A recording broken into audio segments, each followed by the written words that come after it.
Salut à toutes et à tous, bienvenue dans PL Club, c'est le sprint final en Première Ligue. Nous allons parler ensemble de la 37e journée de Première Ligue et il y a encore un suspense absolu pour les places qualificatives pour la prochaine Ligue des Champions. Bonjour Jean-François. Salut Serge. Bonjour Bruno. Bonjour. Bonjour Christian. Salut Serge. Alors, ce week-end, le week-end passé en tout cas, Première Ligue a été assez tendu. Qu'avez-vous retenu Marinakis qui descend sur la pelouse pour enguirlander entre guillemets son entraîneur, les coups de sifflet pour Trent Alexander-Arnold. Moi, c'est ça qui m'a marqué un petit Ouais. peu. Oui, ça m'a marqué. Je pensais le public de Liverpool plus fair-play. Ceci dit, témoignage de Frédéric qui était sur place. Ça a commencé par des mouvements des protestations, et puis ça s'est prolongé quand même avec des applaudissements. Donc il y a une partie du public qui a rectifié le tir. Oui, les avis sont très partagés, y compris parmi les supporters de Liverpool. Certains condamnent les sifflets, d'autres expliquent pourquoi ils ont sifflé. On parle de Frimpong pour le remplacer, un Néerlandais qui est un vrai flanc droit. Donc peut-être que pour revenir au jeu, il y aura un changement tactique aussi du côté d'Arne Slot, où il reviendra peut-être avec des ailiers qui vont avoir la possibilité de pousser, à suivre. Et concernant le propriétaire de Nottingham, qu'il jouisse des résultats de cette saison, parce que ça va peut-être pas durer, mais on en a connu des patrons grecs qui descendaient sur la pelouse avec une arme. C'est vrai. Donc là, il a encore fait attention. Ok, la bonne nouvelle, c'est que Nottingham Forest participera de toute façon à une Coupe d'Europe la saison prochaine, ce qui n'est quand même plus arrivé depuis très longtemps du côté de Forest. Oui, ils sont encore en course peut-être. Non, mais si vous La n'êtes pas... cerise sur le gâteau, ce serait la Ligue des Champions. On en parlera, mais si vous n'êtes pas relégable en Première Ligue aujourd'hui, vous pouvez jouer la Ligue des Champions. C'est vrai, parce que, et on va en parler évidemment dans cette émission, il reste encore 6 équipes à pouvoir se qualifier. D'Arsenal, 68 points, qui officiellement n'est pas encore qualifié pour la prochaine Ligue des Champions. Il leur faut un point. Ils leur font un point, jusqu'à Nottingham Forest, qui pour le moment, malheureusement, est en dehors du top 5, avec 62 points. Il y a donc 5 équipes encore, ou que dis-je, 6 équipes encore capables de prendre les 4 places libres derrière Liverpool, qui est évidemment d'ores et déjà champion. Je vous propose de revivre les plus beaux buts de la 36e journée. C'est parti. Here comes from Elanga, gives one, 1-1. Another set-piece goal. A crucial one. Great ball, great header.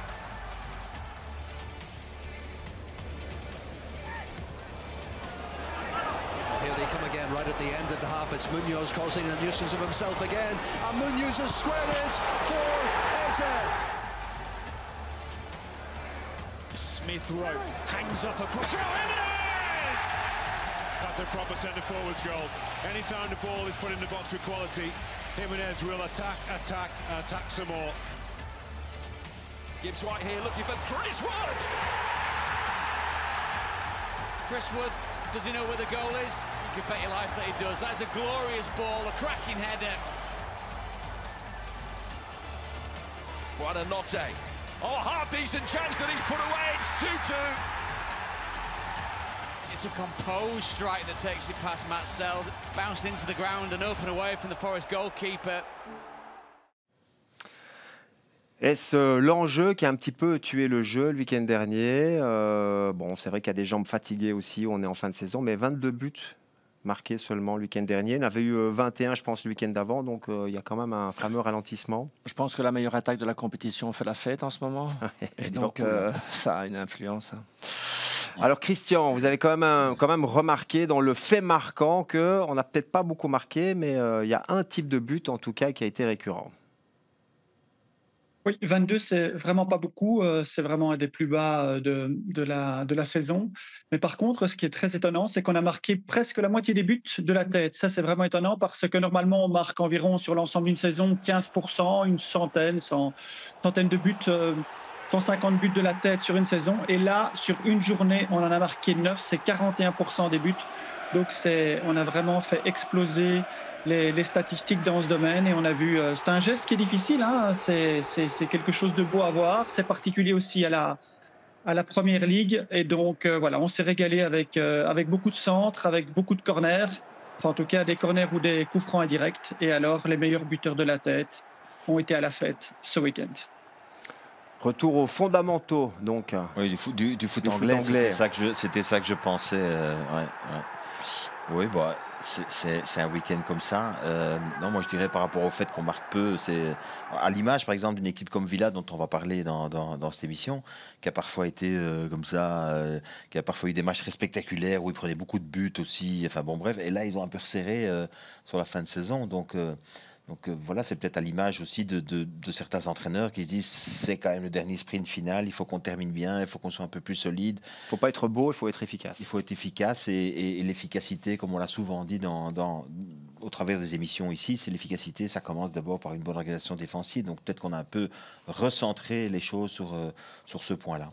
Il vaut mieux le faire au final, hein, quand même, avant de préparer la saison prochaine. Normalement, on m'enseignait qu'une équipe se préparait sur ses bases arrière et qu'après on construisait, mais peut-être qu'on fait l'inverse. Ça, c'est une pyramide inversée, la première ligue. Il faut accepter. On va voir, il y a peut-être des clubs où effectivement on a fait l'inverse. C'est parce que pendant tout un temps, il faut faire le spectacle quand même. Cette première ligue, il faut la vendre. C'est le meilleur championnat du monde, c'est pas juste parce qu'on le dit, c'est parce qu'il faut le montrer. C'est le plus compétitif, donc, le plus spectaculaire. Le meilleur, bon ça on n'en sait rien. Je pense que oui, l'Espagne par exemple, je pense est vraiment pas loin. Et ça dépend ce qu'on aime dans le foot aussi. Mais non, je pense qu'ils sont liés quand même à cette obligation d'avoir une certaine forme de spectacle quand même. Et donc, du coup, pendant l'année, il faut qu'il y ait du spectacle. Il n'y a rien à faire. Ça reste du spectacle. J'ai un mal fou avec ce mot entertainment. Voilà, c'est ça. J'ai un mal fou avec ce divertissement. Le divertissement, voilà. Allez, on va parler, on vous le disait, de cette course à la Ligue des Champions. Pour ça, il faut terminer dans le top 5. C'est une 37e journée un petit peu dispersée. Il y aura 2 matchs le vendredi. Il y aura la Cup le samedi, donc pas de championnat. 4 le dimanche, un match le lundi. On terminera la 37e journée mardi prochain avec encore 2 rencontres. Et nous, on va débuter avec la première du week-end. C'est celle qui aura lieu vendredi à 20h30. Ce sera sur Divertissez-vous. Et ce sera Aston Villa face à Tottenham. This is the Premier League. Third corner of the afternoon. Aston Villa, and it's a brilliant one. Left by Richarlison. And Spurs in front. Easy for Wilson Odobert. Aston Villa actuellement 6e avec 63 points, à égalité avec Chelsea 5e, mais une moins bonne différence de but, reçoit Tottenham 17e, donc première équipe non relégable. On parle des Spurs avec 38 points. On dirait que c'est un choc quand même disproportionné. Quand vous affrontez une équipe qui a perdu 20 matchs sur les 36 journées, dont 11 à l'extérieur sur les 20, vous vous dites normalement ça devrait le faire. Elle est en préparation d'une finale européenne qui aura lieu donc mercredi prochain. C'est pour ça que Tottenham et Manchester United, qui se déplacent à Chelsea vendredi soir, ont l'autorisation de jouer un petit peu plus tôt. Donc c'est ce qu'on disait, le 16e et le 17e va se retrouver, un des deux va se retrouver en Ligue des Champions. C'est ça la pyramide inversée en fait. Je commence à comprendre. C'est ça la première ligue. Oui, et puis ce qu'on ne sait pas trop, c'est quelles seront les équipes alignées. Est-ce qu'ils vont laisser certains joueurs de côté? C'est la meilleure préparation possible, c'est d'avoir un résultat positif, parce que Tottenham et Manchester United ont perdu le week-end dernier. Ça n'a jamais tenu pendant la saison, d'avoir des résultats positifs avant de jouer en Coupe d'Europe, donc je ne suis pas sûr que ça tienne pour cette... Non, c'est une finale étonnante qui va avoir lieu au niveau européen. Ceci dit, ici, enfin bon, on en parlera quand on parlera de Tottenham, mais...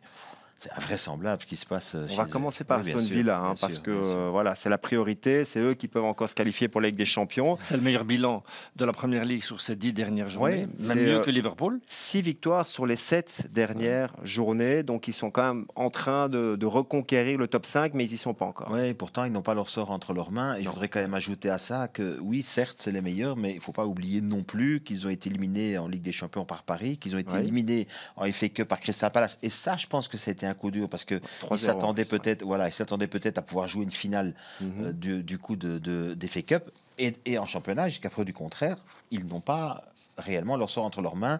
Et même, parce qu'on a fait des calculs, même si certains clubs devaient perdre des points par-ci par-là, je pense à Arsenal par exemple, à un moment donné, au goal average, ils ne sont pas terribles non plus. Donc, non, effectivement. C'est pour ça qu'ils sont toujours derrière Chelsea. Ouais. Ça reste quand même une saison étonnante pour Villa, parce que c'est un quart de finale de Ligue des Champions où ils sont quand même pas passés loin de pouvoir au moins aller en prolongation, une demi-finale de club. Éliminé peut-être par le vainqueur. Éliminé éventuellement par le vainqueur. top 6 et avec l'espoir de terminer sur un top 5. Oui, ça dépendra toujours de la perception qu'on a. Ouais. J'entends certains qui disent que, par exemple, la saison de Chelsea n'est pas bonne, mais jusqu'à preuve du contraire, Chelsea est toujours devant et jouera une finale européenne aussi. Donc, ça dépend par quel prisme on veut regarder les choses, en fait. Oui, on peut dire la même chose de Tottenham et Manchester United qui peuvent Exactement. encore gagner une Coupe d'Europe. Exactement. Bref, on va se concentrer donc sur Villa qui, Christian, a marqué 2 buts sur les 2 derniers matchs et ça leur permet de prendre 6 points. Donc l'efficacité avant tout du côté des Villains. Chaque fois qu'il est allé dans cette série de matchs où il a mis la robustesse et il a utilisé la transition et les phases arrêtées, on va le voir, les 2 buts qui ont été marqués sur les 2 dernières journées, c'est un but sur phase arrêtée et un but sur reconversion rapide la semaine passée. Donc, voilà, il n'y a pas de recette. À un certain moment, c'est comme vous disiez juste avant d'entamer le sujet de ce match. Il y a un moment où il faut faire du divertissement, il y a un moment où il y a une série Netflix, et puis il y a un moment où il y a la compétition. Et la compétition, c'est transformer des essais, comme on dit en rugby. Et donc, voilà, il faut les transformer, il faut les mettre au but. Et, enfin, il faut faire passer le ballon dans le but. Et il faut récolter 3 points pour pouvoir se qualifier, pour pouvoir passer des tours, que ce soit en FA Cup ou que ce soit en Coupe d'Europe. Sans ça, ça ne fonctionne pas. Et cette équipe, cette saison, nous a montré souvent qu'elle était fragile en essayant de faire des sorties de balles parfaites, en ayant 13 ou 14 fois encaissé sur des reconversions rapides. Là, elle est robuste, elle utilise la phase arrêtée à la transition et elle touche pratiquement la Ligue des Champions. Et peut-on dire qu'elle a un attaquant d'exception parce qu'on l'a vu à Bournemouth, qui était quand même un déplacement très compliqué. Mr. Watkins a marqué son 75e but en Première Ligue, devient le meilleur buteur de l'histoire en Première Ligue, donc depuis 1992, dans le championnat depuis 1992. Il a dépassé Gabi Agbonlahor. Oli Watkins, et pourtant... C'est plus le titulaire prioritaire, en fait. On se souvient notamment de la double confrontation face au PSG, où il n'est pas titulaire, il ne rentre qu'en fin de match. Oui, mais mettez un buteur comme ça à Arsenal cette saison, et on se demande où seraient les Gunners. Oui. Ouais. Donc, si Arsenal n'a pas essayé de l'acheter d'ailleurs à un moment donné. Ouais, c'est peut-être pas fini. C'est peut-être pas fini. Oui. Ouais, je voudrais juste rajouter un truc parce que la victoire 1-0 à domicile contre Fulham, c'est bien, Oui. mais ce n'était que le 3e clean sheet à domicile cette saison. Hein. Donc c'est une équipe qui à domicile cette saison a pris trop de buts aussi. Donc voilà, petite parenthèse. Puis Et qui n'a été battu qu'une seule fois à Villa Park en championnat. Oui, tout à fait. Ok, mais je veux dire, ils ont pris des buts souvent à domicile. Et puis je voudrais juste dire que concernant Watkins, pour revenir au parcours de... Et on a l'infographie avec ces buts que nous a concocté Christian. Ok. Bah, alors on peut voir l'infographie, voilà. Son modèle, oui. C'est un complet, hein. C'est complet. Oui. C'est complet comme modèle. Comme attaquant, c'est un attaquant complet. Arrivé en 2020 de Brentford, il a eu un parcours finalement assez... Enfin, il est arrivé assez tardivement en Première Ligue. Ouais, il a été formé à Exeter. City, hein. C'est le Fardy d'Aston Villa. Voilà. C'est un message aussi pour tous les jeunes footballeurs. Hein. On n'est pas obligé tout le temps d'être formé dans les grands clubs et dans les grandes écoles, dans les grandes académies. Pour y arriver. Il a attendu aussi, hein. Le bon moment, personne ne misait sur lui à un moment donné de sa jeune carrière. Parce que je voudrais revenir par rapport à ce que disait Christian. Il y a les différents états. Il y a le show, il y a le Netflix. Et il ne faut pas oublier, on l'a déjà dit souvent ici, mais quand Unai Emery est arrivé, c'était le temps de l'urgence. Oui. Et donc, ne pas oublier ça. De l'état d'urgence, on est passé à un état... d'exigence. Oui, et assez confortable. Après, il faut durer. On va observer les transferts qui vont être réalisés, bien sûr. On connaît un peu le parcours d'Unai Emery et son histoire, mais c'est quand même exceptionnel. Effectivement, moi je pense qu'on peut le dire. Et il reste encore 2 matchs. Ce sera face à Tottenham à domicile et à Manchester United. Alors, ces 2 clubs qui seront surtout concentrés sur l'Europa League et qui n'ont absolument plus rien à jouer, sauf éviter le... Et probablement complètement démobilisés pour les Red Devils, qu'ils gagnent ou qu'ils perdent leur finale d'Europa League. Voilà, donc pour Aston Villa, ils doivent absolument faire un 6 sur 6. Oui. Pour espérer rester dans le top 5. Tottenham, maintenant, si on regarde les derniers résultats de Tottenham, on voit que, sauf évidemment en Europa League, on ne sait plus quoi dire. On ne sait plus quoi dire. Je ne sais pas si le mot catastrophique est encore adapté à ce genre de parcours. Non, c'est un naufrage. On est dans un naufrage qui va les amener en... Parfois, c'est coulé pour passer à autre chose. Hein. Donc, ça va peut-être les amener en Ligue des Champions. Mais ça s'appelle un naufrage. On n'est plus dans la catastrophe. La catastrophe, c'est 3-4 défaites d'affilée. Ici, c'est inouï. Je pense que ça a sauvé la tête du coach. Quand ? Jusqu'à mercredi prochain. Oui, c'est ça. Mais ce qui est marrant, c'est quand on dit 16 et 17e, on peut tourner les choses autrement et c'est une formule qui fonctionne mieux concernant Tottenham. Ce sont les premiers non relégables. Oui, mais on parle de Tottenham. Ouais, ça reste la saison la plus catastrophique. Premier non relégable. Premier non relégable. Oui. Derrière, alors ils ont certes 16 points d'avance sur le premier relégable. Donc ça, c'est la bonne nouvelle. Il y a certaines saisons où avec le nombre de points qu'ils ont, c'est-à-dire 38, c'était limite pour se maintenir. Hein. C'est ça, mais quand il racontera son histoire après, parce qu'il paraît qu'en Angleterre, on ne peut plus rien lui demander. Oui. Non, parce qu'il est très déçu de la réaction de la presse. C'est vrai. On regarde par exemple le dernier match face à Palace. Et là, on va peut-être demander l'avis de Christian, parce qu'encore une fois, cette ligne défensive qui va se planter à la ligne médiane a été surprise sur des attaques rapides. Je ne sais pas, mais le problème, c'est tout le monde est en train de regarder Barcelone pour le moment parce que c'est la meilleure équipe du monde et ils jouent un football offensif extraordinaire. Mais défensivement, on voit des choses aberrantes. Et évidemment, comme avec à l'époque de Pep Guardiola, tout le monde veut faire la même chose que les meilleurs. Et donc, ils font, regardez, 2 fois la ligne de défense, elle est à 2 mètres de la ligne médiane. Donc, je sais pas comment aujourd'hui l'entraîneur peut encore se défendre en conférence de presse. C'est pour ça probablement qu'il détourne en fait le discours vers l'incompréhension des journalistes. Et puis alors maintenant il commence à philosopher. Et puis maintenant c'est l'introduction des jeunes. Et enfin bon voilà. Donc il passe à autre chose. Mais moi j'aimerais bien qu'on nous explique tous ces buts qui sont encaissés. Qu'est-ce qu'ils font pour pouvoir remédier à ça? En fait rien. Non, mais c'est important. Et que la hiérarchie d'un club laisse faire ça.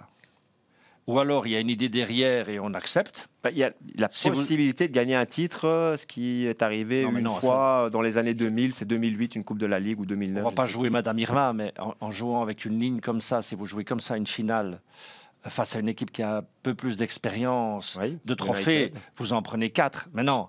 Manchester United a marqué à l'extérieur, parce que jusqu'à nouvel ordre, sans Mamès, ce sera un match à l'extérieur pour les deux équipes. Manchester United a marqué à l'extérieur moins de buts qu'Ipswich. Donc, tout est possible. C'est ouvert. Tout est possible. Mais normalement, avec une ligne défensive comme ça, vous ne gagnez pas une finale. Ou alors, il faut avoir des joueurs comme a le Barça. Oui, mais n'oubliez pas que Postecoglou gagne toujours un trophée lors de sa 2e saison. Oui, exactement. Ouais. Et vous savez quoi? Parce que je vous ai même surpris pendant la préparation de l'émission, je ne savais même plus qu'il était à sa 2e saison, tellement ça ne m'intéresse pas de voir ces résultats catastrophiques. Je serais supporter de Tottenham, ce qui n'est pas le cas. Je me dirais, mais c'est pas possible en fait. Et c'est bien la preuve que le narratif a tellement d'importance, parce qu'on reviendra avec l'autre cas aussi d'Arsenal tout à l'heure, la façon dont... En fait, aujourd'hui, pourquoi a-t-on introduit les statistiques, les chiffres, etc., pour en prendre exactement ce qu'on veut, comme ça nous arrange, et pour raconter les événements, parce qu'évidemment, ici... Un peu comme en politique, quoi. Voilà. Bon, tiens. Vous avez des comptes à rendre, vous êtes coach, vous avez des comptes à rendre. Ouais, mais dans ce cas-ci... Dans tous les métiers du monde, il y a des comptes à rendre. Vous êtes battu 20 fois en 36 journées, il y a des comptes à rendre. Alors on peut dire, oui, mais j'ai perdu mon attaquant, j'ai perdu Son, j'ai perdu celui-là. On peut tout dire. Mais il y a des comptes à rendre. Sol est de retour, hein. il a joué quelques minutes jusqu'à dernier. Mais qui est capable, honnêtement, aujourd'hui, je parle dans la structure du club, vision du jeu. Oui, si Vision du jeu est capable de le faire, je pense qu'il serait très utile dans les clubs d'avoir quelque chose qui se rapproche de ça pour pouvoir avoir des informations. Mais il n'empêche quand même, ils ont tous les chiffres à leur disposition. Ils le voient, ils ont les images, ils passent des heures entre guillemets, j'en sais rien, d'analyse. Il y en a qui passent très peu de temps d'ailleurs d'analyse. Il faut connaître le jeu. Mais ça reste une affaire rentable. Tottenham est une affaire rentable économiquement. Voilà, mais de ce qu'on voit ici, le problème c'est qu'une fois que c'est enclenché et une fois que les défenseurs courent vers l'arrière, il n'y a plus rien à faire. Même si Van de Ven est le défenseur le plus rapide de toute la première ligue. Oui, mais il n'y a plus rien à faire parce que la situation, la position du défenseur...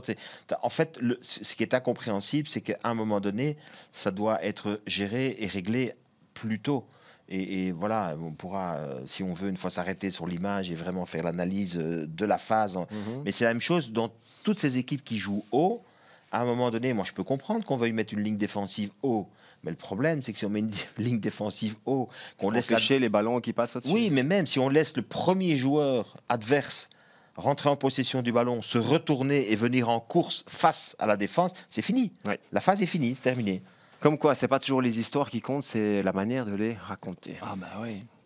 Alors Christian, vision du jeu, donc, a quand même été chercher un point positif du côté Tottenham.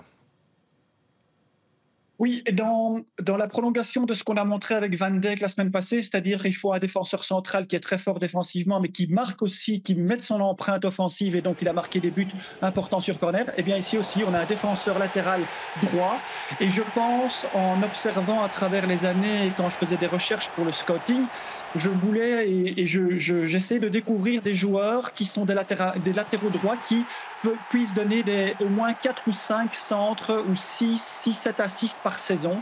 Et en fait, c'est le cas avec lui, puisque vous l'avez vu maintenant sur ces images. Il donne des magnifiques centres, généralement de deuxième zone, sortant. Et quand on a des bons joueurs de tête comme Richarlison et d'autres, ben voilà, ça paye. Et donc, ce joueur-là, lui, il a rempli son quota offensif. Et je pense que c'est un des critères aujourd'hui dans le scouting, c'est de pouvoir avoir des joueurs défensifs, mais qui apportent leur pierre dans le jeu offensif. Il y a 30 ans, on appelait ça des centres bananes, non? Oui. Oui. 40 ans. Il y a 40 ans, pardon. En fait, ça s'est toujours appelé comme ça. Oui, mais on n'utilise plus trop le terme. Non, non. Voilà, donc. Est-ce que c'était pas lié aux jambes arquées de Frankie Vercouteren, cette expression-là? Je pense que c'est là que ça a démarré. Je ne sais pas si Pedro Porro a les jambes arquées, mais en tout cas, effectivement, il est capable d'amener des ballons, mais il faut encore les mettre. On dit ça en Espagne aussi, Bananas Centras? Là, je ne sais pas, on va aller se renseigner. Voilà donc pour cette rencontre, la première du week-end, vendredi 20h30 sur Divertissez-vous. Aston Villa face à Tottenham, on passe au deuxième grand rendez-vous. Celui-là, c'est dimanche, et c'est le deuxième qui accueille le troisième, Arsenal face à Newcastle. Sides in the top six, both with so much to aim for in the last week and a half of this special season, and this could be a special game to enjoy. Marino, another set piece. Finale! Terrific finish, magnificent goal. Gordon and the header, Alexander Isak. Europe, here we come. Get your passports out, lads. Préparez vos passeports. Sauf que Arsenal, on avait tellement l'esprit rivé vers la demi-finale Ligue des Champions qu'on a oublié qu'ils n'étaient pas encore tout à fait qualifiés quand même pour la prochaine. Il leur manque un point. Eux aussi l'avaient oublié, je pense. Leur deuxième défaite à domicile, c'est Bournemouth, c'est entre les deux confrontations avec le PSG. Juste avant le PSG, ils font un partage. Je pense qu'eux aussi, ils étaient tellement concentrés sur cet affrontement. Sur les 6 derniers matchs, c'est une victoire. Oui, on va le voir. On a un tableau que Christian nous a préparé. Une seule, même sur les 5 derniers matchs, si on compte la Ligue des Champions, il n'y a même pas de victoire. Là, c'est avec la Ligue des Champions. 3 défaites, dont les 2 face au PSG et les 2 partages. Le dernier à Liverpool le week-end dernier. Il n'était pas content du tout d'ailleurs, Mikel Arteta, le manager d'Arsenal, parce que la première mi-temps avait été catastrophique. La deuxième a été plus positive. Ils reviennent quand même à 2-2. Oui, pour avoir vu la rencontre, c'était une sacrée réaction. Ouais. Bon, Liverpool a essayé de gérer un peu tranquillement, mais ils ont été surclassés dans les 45 premières minutes. On va peut-être revoir les buts de cette rencontre. Et on peut se poser la question, où en est-on dans le projet Mikel Arteta, qui est donc arrivé fin 2019, qui a gagné lors de la première saison, c'est-à-dire en 2020, lors du Covid, une Cup. Mais là, ça fait 5 ans sans le moindre trophée. Alors certes, il y a eu du progrès, il y a eu 2 deuxièmes places, peut-être encore une 2e place cette saison.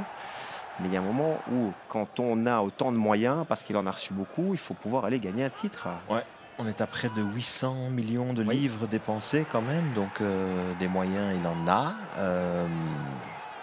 Est-ce qu'on en est dans le projet d'Arteta? Moi, j'ai du mal à y voir clair. Je lui souhaitais cette année-ci. Enfin, il y avait je dirais, au départ, quand il joue cette saison-ci, qu'il laisse de temps en temps l'adversaire au ballon, qu'il change un petit peu sa manière, sa philosophie, etc. On se dit, tiens, il y a une idée derrière ça, il veut être plus rentable, plus efficace. Le problème, c'est que sur l'année et ici, à la fin de l'année, on se rend compte que ça n'a pas fonctionné. Non. Donc, il y a une remise en cause peut-être encore à faire sur la saison prochaine. Je trouve aussi qu'il y a beaucoup de vidéos qui sont diffusées sur les réseaux sociaux pour le coup, où on voit les vestiaires et les théories d'avant-match. Je trouve qu'il est un peu farfelu quand même de temps en temps dans sa manière de... Il est jeune, il a 43, il est jeune. Il est jeune. Mais il est jeune et dans l'expérience... N'oublions pas quand même, l'année passée, ils se font sortir à 3 mm près par le Bayern, qui va être sorti par le Real juste après. C'est pas mal.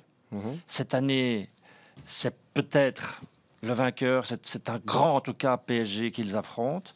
Ils ont eu quelques occasions. Et d'ailleurs, Arteta dit que sur les 2 matchs, Arsenal était bien meilleur. Je pense que sans l'arrêt les meilleurs XG. Il y a un miracle après 2 minutes où là, il est tout seul avec une tête non cadrée. Et je pense que c'est l'arrêt de la saison en Ligue des Champions. Quoi qu'il arrive à la finale, c'est l'arrêt de Donnarumma sur la frappe de Degarde. Je crois que ça, c'est extraordinaire.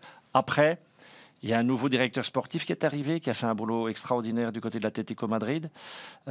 Andrea Berta, un Italien qui connaît les ficelles de ce métier-là. Il débarque. Ça va être sa première série de transferts. Je pense qu'ils sont trop courts au niveau de la profondeur de banc. Mais on l'a vu parce qu'ils tournent là maintenant depuis les blessures, normalement, notamment d'Havertz et des autres. C'est quoi? C'est 14-15 joueurs dans le noyau depuis le mois de janvier. C'est peu. Ce qu'on a remarqué, et Vision du jeu nous l'a dit souvent cette saison, c'est que parfois, ils sont en surréaction, mais il y a de l'analyse. Il y a beaucoup d'analyse du côté des Gunners. Ça a été avec les phases arrêtées. Puis, bon, vous gérez les phases arrêtées il faut aussi les gérer contre. Je pense que ça va fonctionner. Il va y avoir un problème aussi, puisqu'il y a un problème de blessure. Il l'a dit, Arteta, dans ses interviews après Ligue des Champions.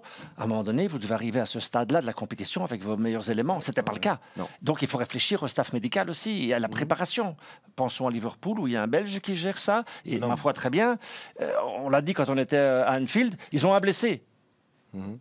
Les Reds, un blessé. C'est pas le cas des Gunners. Donc ça joue aussi. Oui. Ça reste le patron. Donc à un moment donné, moi, il met de la faute là sur le... Enfin, pas de la faute, mais je veux dire, il se pose des questions sur le staff médical, les blessés. Il dévie les conversations sur d'autres domaines. Il dévie les centres d'intérêt, etc. Mais il est le patron. Et aujourd'hui, je trouve que dans une saison où on a déjà démontré qu'en Première Ligue, beaucoup d'équipes, c'était quand même un peu... avait été en difficulté cette saison, si on va dire ça comme ça. Non seulement il a X points de retard, XG points de retard sur Liverpool, ce qui quand même... Une petite constatation, c'est 89 points et 2e derrière City la saison dernière. Là, 2 matchs de la fin, il est à 68. Donc on sera plus ou moins à moins 20 points par rapport à lui va dire avec mes 2 deuxièmes places et les points que j'avais, j'étais champion cette saison. Mais la réalité, c'est pas celle-là. Mais c'est moins 20... Mais c'est plus 1 par rapport à tous les autres qui pourtant n'ont pas été bons cette saison. Donc je veux dire, la saison, elle est quand même fort mitigée par rapport aux attentes, par rapport aux moyens, par rapport à ce qui est investi, etc. Et les blessures font partie de la gestion globale du staff. Et même, je rappelle quand même que même quand il avait ses joueurs, il faisait parfois des choix où, par exemple, il ne faisait pas jouer un 9 en 9, par exemple. On se souvient de tout ce qu'il a fait avec Havertz, par exemple, et ça a fonctionné, parce qu'Havertz a été compétitif. C'est-à-dire qu'il n'y a pas de vrai numéro 9, parce que même Gabriel Jesus n'est pas un 9. Gabriel Jesus, c'était un 9. Oui, mais il peut aussi un petit peu jouer sur les flancs. Ça n'a jamais été le buteur, le numéro 9 buteur, même en Première Ligue. Ah bah, je sais pas, moi j'aurais aimé le voir toute une saison à ce poste-là, et je pense qu'il va vous en planter des buts. Donnez-lui. Ça n'a pas été le cas sur les saisons précédentes avec Arsenal. Je pense s'il reçoit un buteur à 20-25 buts, qu'il reçoit dans l'entrejeu un joueur avec un caractère à la Vieira, là on pourra encore le juger. Mais qu'est-ce qu'il faut dire aujourd'hui à Arteta? Merci, rentrez chez vous. Demi-finale de Ligue des Champions, 2e. Qu'est-ce qu'on dit à un entraîneur avec des stats comme ça? Qu'est-ce qu'on lui dit? Peut-être qu'on dit c'est fini, mais est-ce qu'on dit ça vraiment? Est-ce que c'est pas une certaine réussite? Est-ce que Martinelli a donné 200% de son talent cette saison? Est-ce que Saka était... Le mot, c'est mitigé, effectivement. Et pour revenir sur Gabriel Jesus, c'est 11 buts la première saison avec Arsenal, 4 la saison dernière parce qu'il est blessé, 3 cette saison. Et la meilleure saison avec Manchester City, c'est maximum 14 buts. C'est pas non plus un buteur à la Salah, à la Haaland ou même à la Isaac. Alors si c'est ça, il ne fallait pas aller le chercher comme numéro 9. Non, mais à un moment donné... c'est des constatations qu'on fait après, évidemment. On fait les constatations après. Pour autant, il le connaissait bien, puisqu'il l'a entraîné du côté de City. Donc, il savait quand même qui il allait chercher. Il n'achetait pas un chat dans un sac, pour le coup. Donc, je sais pas. Moi, je trouve qu'on lui trouve beaucoup d'excuses, quand même, par rapport à d'autres entraîneurs avec qui on est beaucoup plus sévère. Je trouve quand même que... Voilà, maintenant, ceci dit, je n'ai rien contre lui. Il est là, il est bien. Il va encore pouvoir dépenser 700 millions dans les 5 prochaines années, si on veut. Mais à un moment donné, le bilan, c'est... 5 saisons, autant dépensé et 0 trophée. 0, même pas une coupe. Oui, ça c'est cinglant. 2004, dernier trophée d'Arsenal. Ça, c'est pas la faute d'Arteta. Championnat. Dernière Première Ligue. Dernière Première Ligue. 2006, dernière finale en Ligue des Champions. C'est pas la faute d'Arteta. Donc, il vient aussi... Il y a un club qui est un peu en forme de passif aussi au niveau des trophées. Après, qui mettre? Et avec quels moyens? Bon, on verra. Oui. On va étudier la campagne des transferts de cet été, ça va être très important. Carte du match face à Newcastle. Oui, et pour y revenir, il a pris un carton rouge le week-end dernier, donc il ne sera pas là. Il a pris 2 cartons jaunes. C'est Mikel Merino. Et finalement, ça a été le meilleur numéro 9 pour terminer la saison, Christian. Oui, et à la base, il n'était pas censé jouer dans cette position-là. Donc lui aussi, moi je trouve que c'est une des belles surprises, et c'est aussi le fruit d'un travail de repérage avec un joueur qui vient de l'Espagne et qui a cette qualité-là avec venir de cette deuxième ligne et de marquer des buts de la tête. Et cette saison, il a quand même 7 buts, donc il a quand même participé aussi à son quota pour un milieu de terrain qui a dû remplacer aussi dans certaines situations le numéro 9. Voilà, c'est une bonne surprise. Il a quand même fait des transferts avec des joueurs jeunes et des bonnes surprises comme Califiori, comme il y a quelques-uns, Lewis Kyle aussi. Donc, je pense que c'est quand même une équipe qui est en construction, progression malgré le nombre, le montant intéressant qui ont été déjà dépensés. Mais s'il peut apporter pour le long terme des joueurs de ce calibre-là, cette équipe va encore, à mon avis, progresser. Il faut oser quand même. Moi, je me mets toujours dans la peau des présidents. Vous dépensez 700 millions. 800. Et puis, Merino vous marque 100 millions près. Merino vous marque 7 buts et vous êtes obligé de dire c'est une réussite, président. Merino, 7-8 buts. C'était pas prévu dans le budget. Mais quand même. Alors, j'entends bien, mais si vous regardez la situation de Merino avant, je veux dire, parce que finalement. Il était sur le banc. Oui, il était sur le banc, Merino. Donc. Il y a des miracles. Le foot, on peut se permettre des choses qu'on ne peut pas se permettre dans d'autres sociétés. On n'oublie pas qu'il avait marqué quand même le but de la qualification en demi-finale face à l'Allemagne avec l'Espagne à la 118e. Oui, mais c'est ça minute. C'est là qu'Arteta s'est dit, je vais le mettre comme pourquoi je dis ça? Parce que si on regarde depuis un certain temps maintenant du côté d'Arsenal, c'est vrai pour Trossard, c'est vrai pour Merino, c'est vrai pour d'autres joueurs, etc. On n'a pas ce sentiment qu'il va chercher le joueur qui s'impose comme étant, voilà, ça c'est clair, c'est net. En fait, c'est tous des joueurs, il va les chercher, c'est des bons joueurs, mais Trossard, il le met quand son équipe titulaire est sur le terrain, il joue pas. Si Merino, s'il n'y a pas de blessés, si Havertz joue, Merino va pas avoir beaucoup de temps de jeu non plus. Donc les circonstances vont faire qu'on va en retirer nous des points positifs. Pour autant, lui, dans la façon dont il réfléchit ses transferts et les apports qu'il considère que ces transferts auront sur son effectif, moi je pense qu'il faut peut-être changer un tout petit peu d'option et de dire on transfère peut-être un petit peu moins, mais les joueurs que je vais chercher auront un impact, comme Rice par exemple, Declan Rice, qui est un vrai plus pour l'équipe quand il va le chercher, parce que là il a un vrai titulaire. C'est bon, Saliba ou autre. Est-ce que l'absence de Gabriel est préjudiciable dans la fin de saison? Sans doute. Bon. Il a une équipe assez jeune encore. Vous enlevez Thomas Partey, c'est 33 ans, et Trossard, 30 ans. Il n'y a pas beaucoup de trentenaires, là, donc il a encore un... Alors, en tout cas, l'été prochain, je pense qu'il y a une chose à laquelle Arsenal ne va pas échapper, c'est aller chercher ce numéro 9, ce buteur qui pourra... Sauf s'il a une idée derrière la tête.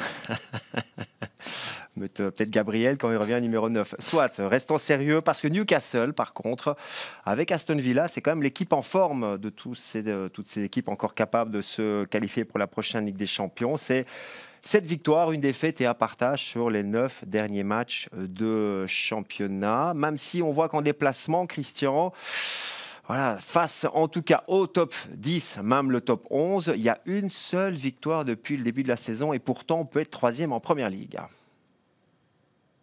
Ce tableau résume complètement ce qui se passe en Première Ligue et dont on parle souvent et qu'on a évoqué en début d'émission.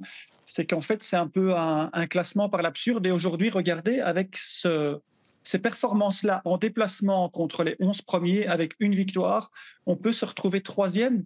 C'est ça qui est étonnant, c'est qu'en fait, on ne demande pas d'être vraiment performant. Aujourd'hui, je pense qu'il faut, j'ai fait le calcul, je crois qu'il faut 55%, 60% pour pouvoir être qualifié pour la Ligue des Champions. 60% des points, pour être qualifié pour la Ligue des Champions. Donc, en fait, il suffit d'être un peu robuste de temps en temps, ramasser quelques points contre les derniers, surtout déjà que les 3 promus sont pratiquement relégués après 5 journées de championnat. Il faut prendre des points contre ces équipes-là et on s'assure en fait un top 6 sans problème. Reconnaître aussi aux Magpies qu'ils ont la 2e attaque du pays et que quand on a des problèmes, ça aide à domicile avec ce stade mythique, cette ambiance incroyable aussi. Exactement. Et pour aller dans le même sens que ce que Christian dit maintenant, je regardais quand même, parce que c'est vrai que moi, ça fait plusieurs semaines que j'entends à l'extérieur, Newcastle Eiffel n'a pas été bon, etc., etc. Et le tableau en témoigne encore. Et pour autant, ils sont 4e équipe du championnat d'Angleterre à l'extérieur. Donc, si vous refaites le classement des équipes à l'extérieur, ils sont 4e.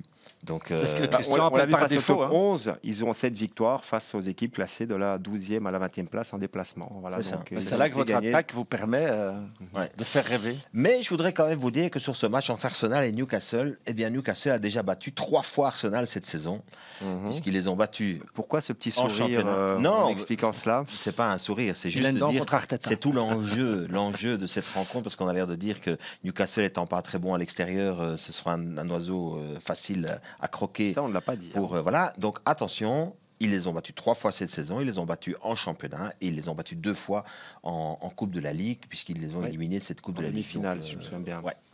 Donc ça reste quand même une équipe qui peut, parce que, alors du coup, mauvais résultat à l'extérieur, oui, mais peut-être que dans ces confrontations-là et dans les collectifs mis face à face, il y a peut-être justement une équipe de Newcastle qui est mieux armée cette année pour gêner Arsenal. Donc c'est pas tout à fait un match simple non plus.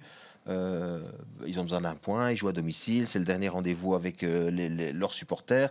Ça va peut-être pas se passer aussi facilement parce que Newcastle est une équipe quand même compliquée. Oui, compliquée. On va le voir avec Christian qui nous a préparé quelques offs, parce que Newcastle est une équipe qui, surtout maintenant que chaque point est important et décisif dans la course à la Ligue des Champions, c'est une équipe terriblement efficace en transition et en phase arrêtée.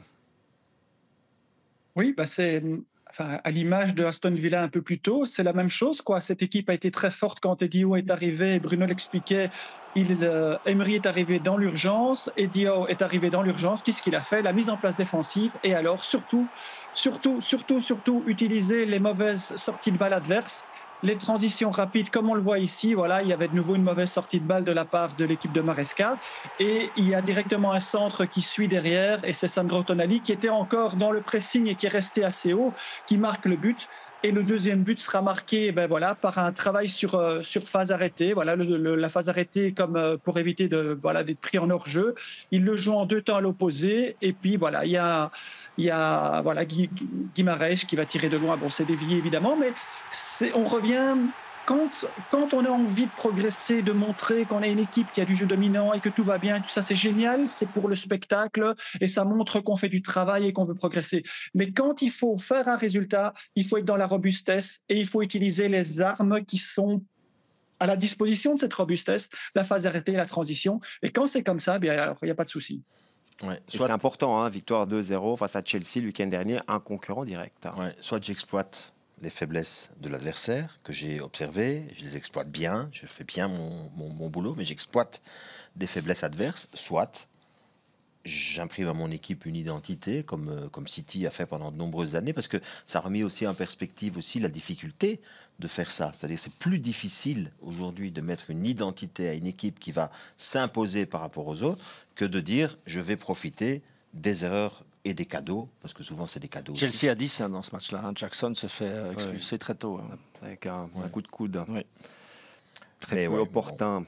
Et je voudrais mettre aussi, parce qu'on parle et j'ai souvent entendu, je voudrais juste par rapport à Newcastle aussi souligner quand même la très très bonne saison de Murphy quand même dans ce collectif-là et son importance. Voilà, il y a Isaac, il y a Murphy. Oui, c'est parce que souvent on a parlé d'Isaac, Gordon, il a été remplacé par Barnes après. C'est vrai qu'offensivement, ça fonctionne plutôt bien. Et on va encore en parler avec Christian, avec cette équipe de Newcastle, notamment dans les face-à-face.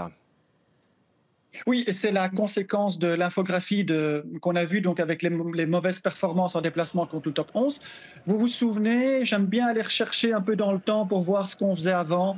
Ce genre de situation-là, vous voyez ce que vous voyez là, ici, contre Ipswich? Eh bien, en déplacement, ça s'est passé que 3 fois seulement. C'est-à-dire que 3 fois, ils ont marqué sur face-à-face. Et on se souvient, à la saison passée, c'était la meilleure équipe sur face-à-face avec les ballons profonds. 22 buts marqués, c'était la meilleure équipe du championnat. Mais seulement, il n'y en avait que 4 en déplacement. Et cette saison, ils ont marqué que 8 fois sur face-à-face. Donc, c'est un tiers, moins d'un tiers.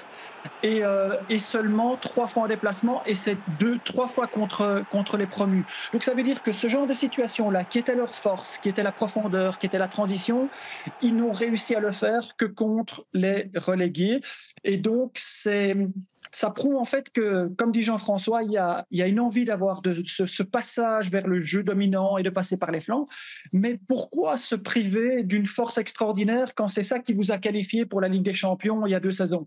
Donc là, c'est aussi quelque chose parfois qui est incompréhensible dans le choix des modèles de jeu. Peut-être l'orgueil, parce qu'à un moment donné, on vous met une étiquette. Vous arrivez quelque part, vous êtes là pour éteindre un feu, vous faites très bien votre boulot, vous êtes adulé par les supporters, etc. Et puis vous restez dans le club, et donc du coup, il faut avoir d'autres intentions. Et puis on essaie de mettre d'autres choses en place, et là, on est confronté. C'est souvent, vous demandez à n'importe quel entraîneur, il est plus facile de mettre une structure défensive, une organisation défensive en place, que de mettre une organisation offensive en place. Et d'ailleurs, la plupart des entraîneurs aujourd'hui pensent encore que le jeu offensif, c'est, comme ils disent souvent, c'est à l'instinct, on improvise, etc. Mais ça peut difficilement s'improviser. Utiliser les qualités individuelles. Oui, évidemment qu'il faut utiliser. Alors bien sûr qu'à un moment donné, c'est la situation de jeu qui va déterminer le choix de l'attaquant, qui va pouvoir, etc. Mais dans tout ce qu'on montre et dans tout ce qu'on dit, qu'est-ce qui est difficile à mettre en place quand on veut organiser un jeu offensif?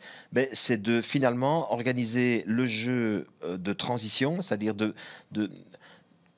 derrière tout ce qu'on veut mettre en place sous le plan offensif, il faut aussi penser à T+1, T+2 sur qu'est-ce qui se passe si on perd le ballon. Et c'est ça qui est difficile à mettre en place. Parce que les espaces sont beaucoup plus ouverts, évidemment. L'équipe, par principe, quand on est en possession du ballon, on a des espaces plus grands. Et donc, à un moment donné, ces espaces plus grands, il faut bien les gérer. Il faut penser défensivement quand on a le ballon. Et c'est ça qui devient plus compliqué à mettre en place. Parce que souvent, on dit, allez-y. Enfin, combien de fois on n'a pas entendu des entraîneurs dire, non, sur le plan offensif, il faut laisser la créativité. Oui, sauf qu'à un moment donné, il ne faut pas sortir n'importe comment non plus, parce que sinon on ouvre des espaces et on ouvre des possibilités de contre à l'adversaire. Et c'est ça qui est difficile, c'est de convaincre ces joueurs que malgré le fait qu'on va laisser faire et que ça va être un peu plus libre, mais que c'est libre, mais pas tout à fait. Il faut rester structuré quand même. Il faut rester très structuré. C'est une des raisons pour laquelle Luis Enrique a dit que Paris serait plus fort sans Mbappé, parce que tout était misé sur lui. En perte de balle, Mbappé ne devait pas travailler. Et quand on lui demandait de faire un job précis en perte de balle, régulièrement, ce job-là n'était pas fait. Et il a dit, on perd un des meilleurs joueurs au monde, mais aujourd'hui, on va répondre collectivement. Apparemment, il a raison. Donc, c'est aussi... Mais ce qui me frappe dans ce que dit Christian aussi, c'est comment le même coach, avec une équipe qui fait des résultats une saison, peut changer l'identité de son équipe. On l'avait vu avec West Ham il n'y a pas longtemps. Et David Moyes, vous marquez beaucoup par les flancs, mais non, vous vous débarrassez de vos flancs qui vous apportent tellement parce que vous décidez de passer par l'axe. Et ça ne fonctionne plus. L'orgueil, les attentes, parfois les transferts qui sont faits, qui vous donnent un joueur qui ne correspondait pas au schéma que vous vouliez. Enfin voilà, ça peut être plein de choses. Moi, je pense qu'il y a beaucoup qui se jouent malheureusement un petit peu dans une certaine forme d'orgueil, je vais appeler ça comme ça. C'est-à-dire, à un moment donné, je veux montrer que je sais aussi mettre en place un jeu offensif. Et donc, voilà. En tout cas, Newcastle sait marquer sur phase arrêtée, Christian. Ils l'ont fait régulièrement sur les dernières rencontres. Oui, voilà. Enfin, c'est pratiquement sur les 6 derniers buts, il y en a 5 qui ont été marqués sur phase arrêtée. Et donc voilà, ça démontre tout le temps le même esprit, c'est-à-dire qu'à un certain moment, il y a ce que je souhaiterais qu'on fasse, et puis qu'est-ce qui me fait gagner. Et aujourd'hui, la phase arrêtée, c'est une arme extraordinaire. C'est la seule chose qui ne changera jamais. Un corner se tirera toujours sur le point de corner. Un coup franc et direct se tirera toujours sur un ballon arrêté. Une rentrée de touche se fera toujours de la même manière. Mais qu'est-ce que je crée comme variante pour pouvoir surprendre mon adversaire dans ce domaine-là? Le reste, des combinaisons de passes et des centres et des choses comme ça. On peut faire des centres de 100 000 endroits du terrain, on peut faire des passes et des combinaisons, mais les phases arrêtées, c'est quelque chose qu'on peut reproduire et travailler à chaque entraînement de la même manière. À suivre donc ce week-end dans cette rencontre.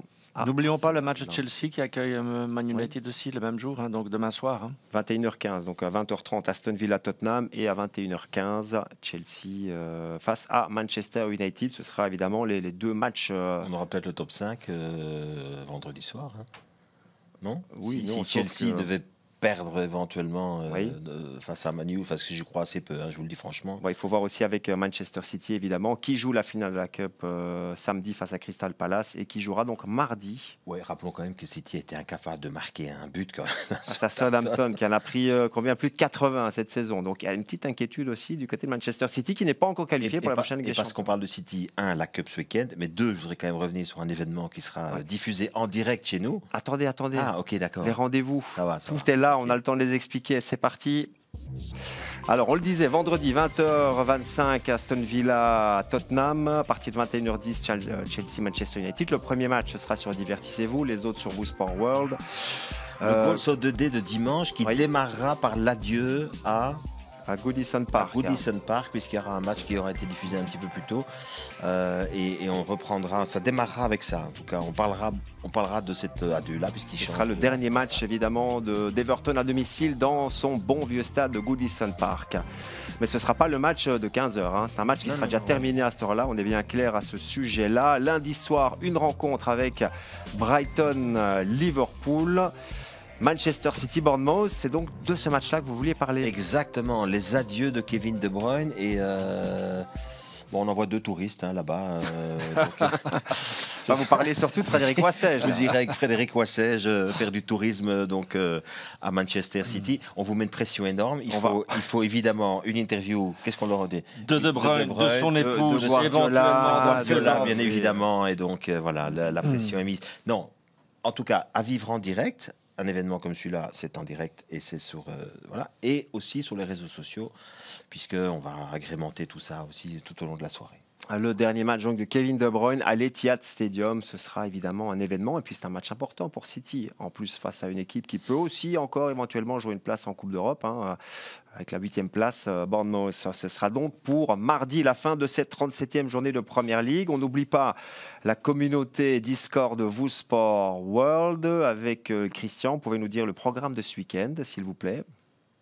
Je pense que je vais faire le match de vendredi. C'est le plus important. Et puis, lequel? Il y en a 2. On enchaînera, on verra en fonction des résultats, on verra quel match on fera dimanche. Et ce sera lequel vendredi, vu qu'il y a 2 matchs importants? Le premier et le deuxième. C'est le match qu'on vient de préparer. Les 2 matchs, vous allez faire les 2 matchs. D'accord, vous serez ça donc sur 2 matchs en même temps. Oui, c'est Aston Villa, parce qu'on commence avec ça, et puis après, il fera le petit bout qui reste. De toute façon, les gens, vous savez, quand ils parlent avec lui, ils parlent de tous les matchs. Donc, à un moment donné, voilà. C'est le principe d'une communauté. Et n'oubliez pas aussi de nous suivre sur les différents médias sociaux. Ce sera notamment le cas pour ce déplacement du côté de Manchester City, ce grand événement pour la dernière de Kevin De Bruyne.